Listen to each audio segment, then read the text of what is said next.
It began on a small island at the edge of Europe, a land of fog, rain, and restless ambition. For centuries, England was just another kingdom, surrounded by greater powers: Spain, France, the Holy Roman Empire. But the sea was its shield and its destiny. From humble ports and wooden ships, sailors set out into the unknown. They sought gold, glory, and God, yet found something greater: the idea that trade could build an empire. In time, England's merchants became explorers, explorers became conquerors, and conquerors became rulers of the largest empire the world had ever seen. At its height, the British Empire spanned every continent, from Canada to India, from Africa to Australia. One flag, one navy, one idea: rule Britannia. Britannia rules the waves, but every empire has its dawn and its dusk. This is the story of how a small island rose to rule a quarter of the world, and how it all came crashing down. The 16th century, an age when the oceans became the new frontiers of empires. While Spain and Portugal sailed west and south to claim the riches of the New World, England stood watching, waiting for its moment. In 1558, Queen Elizabeth I came to power. Under her reign, England transformed from a divided island into a daring seafaring nation. Her captains, Francis Drake, Walter Raleigh, John Hawkins, became both explorers and pirates, striking at Spanish treasure ships and returning home with gold. Then, in 1588, Spain sent the greatest fleet the world had ever seen, the Spanish Armada, to crush England once and for all. But storms and English firepower turned the Armada to ruins. For the first time, the seas no longer belonged to Spain. England had found its weapon, the Royal Navy. The victory opened the oceans to English ambition. In 1600, merchants founded the East India Company, seeking spices, silk, and gold from Asia. It was not a government, it was a corporation with its own army, a private empire that would one day rule a continent. In 1607, settlers arrived in Jamestown, Virginia, the first permanent English colony in America. Harsh winters, hunger, disease, half of them died within months. But those who survived built something lasting, a bridge between the old world and the new. Across the Atlantic, sugar and tobacco became the gold of a new age. England's ships carried goods, people, and weapons, weaving the first threads of a global network. And as trade grew, so did power. By the end of the 17th century, the English flag flew from the Caribbean to the coasts of India. What began as piracy had become policy. The age of discovery was ending. The age of empire had begun.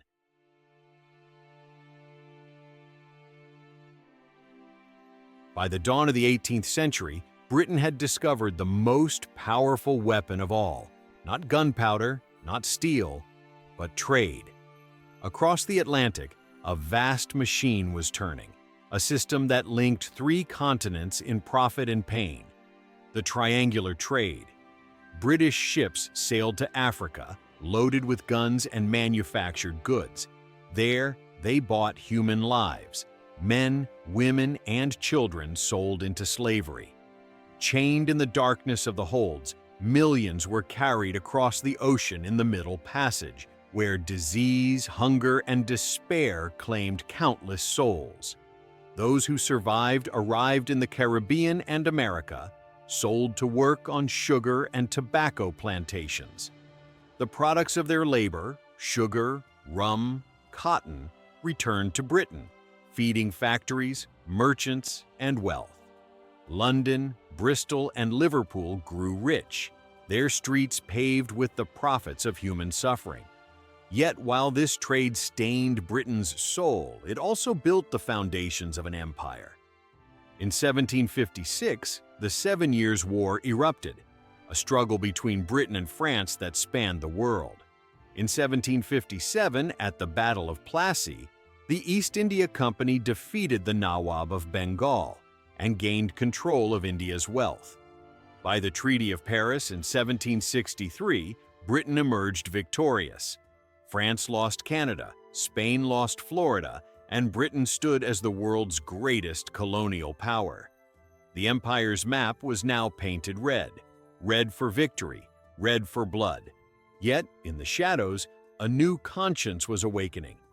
Voices in Britain began to question the morality of slavery. Writers, priests, and former slaves spoke out. By the end of the century, their struggle had begun, a battle not for land, but for humanity. The world was changing again. Industry was rising, and with it, a new revolution was about to begin.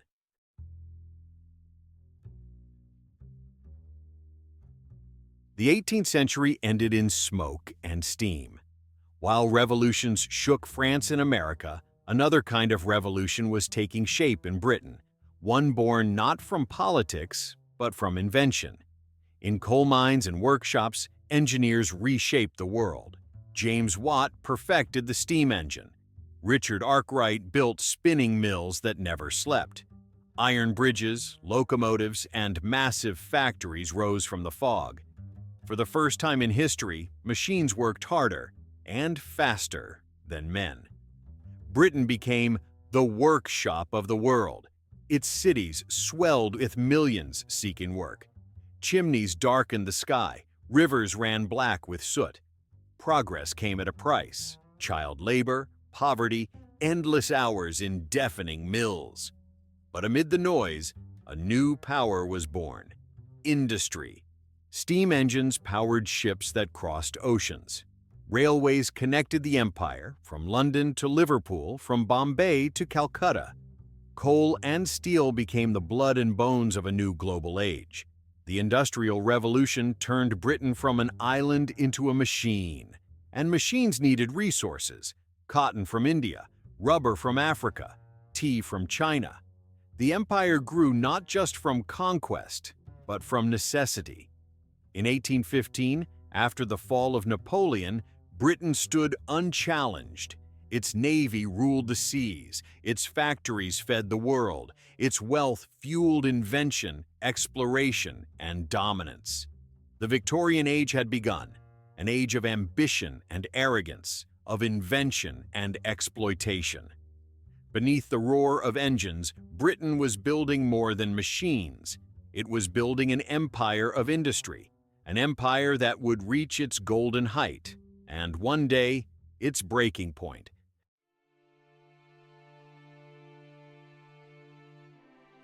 By the middle of the 19th century, the British Empire stood unmatched.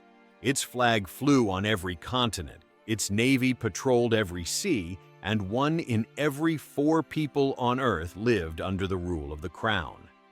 The sun never sets on the British Empire.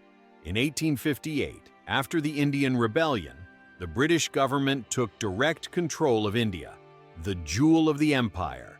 Railways, telegraphs, and administration spread across the subcontinent, binding millions together under imperial law. To the British, it was a mission of progress. To the colonized, it was control masked as civilization. In Africa, explorers like David Livingstone and Henry Morton Stanley mapped rivers and jungles unknown to Europe. But soon came the politicians and the armies. The scramble for Africa began. Britain claimed Egypt and the Suez Canal, South Africa after brutal wars with the Boers, and vast territories stretching from Cairo to Cape Town. Across the world, red lines covered the map: Australia, New Zealand, Canada, Singapore, Hong Kong. The Royal Navy was the empire's iron wall, its cannons guarding trade routes that connected east and west. The Victorian Age was both brilliant and brutal. In London, factories glowed with gaslight. In the colonies, workers toiled in fields and mines. Missionaries preached Christianity. Bureaucrats enforced English law, and schools taught millions to think and dream in English. It was an empire of contradictions, progress and poverty, innovation and injustice, pride and pain. Yet to the world, Britain seemed unstoppable, the model of power, wealth, and discipline. But beneath the glory, cracks were forming. Rival empires, Germany, the United States, Japan, were rising. Nationalism stirred within the colonies. The age of invincibility was ending. And in 1914, a single gunshot in Sarajevo would send the world and the empire into chaos.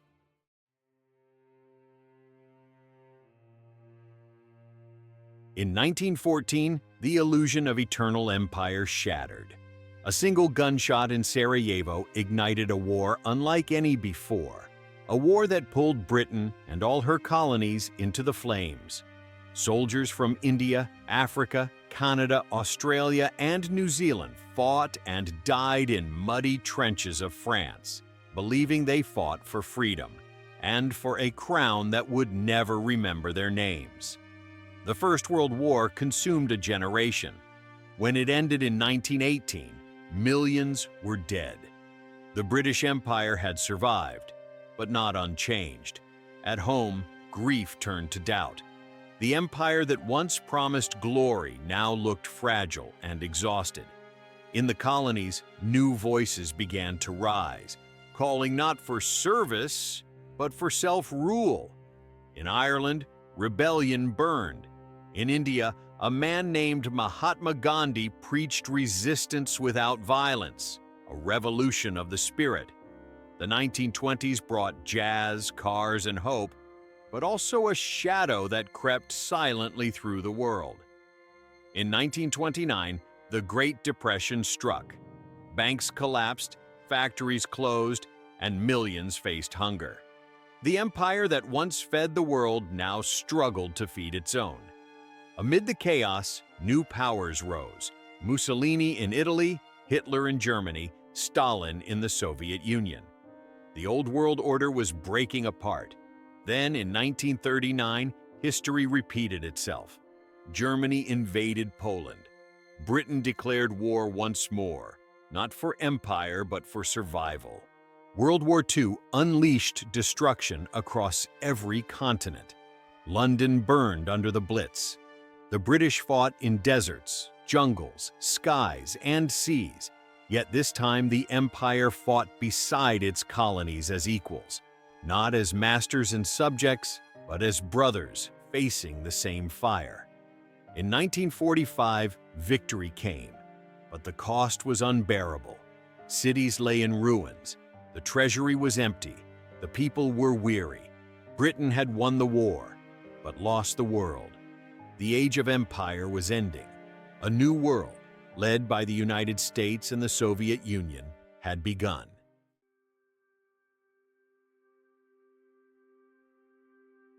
In 1945, the guns of war fell silent. Britain had stood against tyranny and won, but victory came with a price. Cities were in ruins, the treasury was empty, and the empire that once ruled the world was drowning in debt and exhaustion. Across the globe, nations that had fought for Britain began to ask, if we could die for freedom, why can't we live in it? In 1947, the jewel of the empire, India, gained its independence. It was the beginning of the end. Over the next 2 decades, the empire unraveled. Burma, Kenya, Ghana, Nigeria, Malaysia, Cyprus. One by one, the colonies broke free. The Suez Crisis of 1956 exposed Britain's new reality. It was no longer the master of the seas, but a nation learning to share the world it once controlled. Yet, the empire did not vanish overnight. Its legacy lived on, in the language, the railways, the laws, the game of cricket, and in the quiet echoes of English spoken across continents. In place of empire came something new: the Commonwealth of Nations, a family of equals, bound not by power, but by history. The 20th century transformed Britain again. The working class rebuilt the nation. Immigration from the former colonies reshaped its cities and culture. From the fog of empire rose a modern Britain, no longer the ruler of the world, but still its storyteller. Today, the red on the map has faded, but the influence remains. English has become the language of science, business, and art. The parliamentary system Britain created is echoed across dozens of nations. Even in decline, its shadow stretches far, in laws, education, and ideas that shape the modern age. From fire and iron to diplomacy and dialogue, the British Empire has become a memory, both admired and condemned, both past and present. And perhaps that is its final legacy, that even empires die, but their stories never do. Thank you for watching. If you enjoyed this journey through history, leave a like, share this video, and subscribe to History Zone to support our next stories. Every view, every comment helps this project grow. See you in the next chapter of history.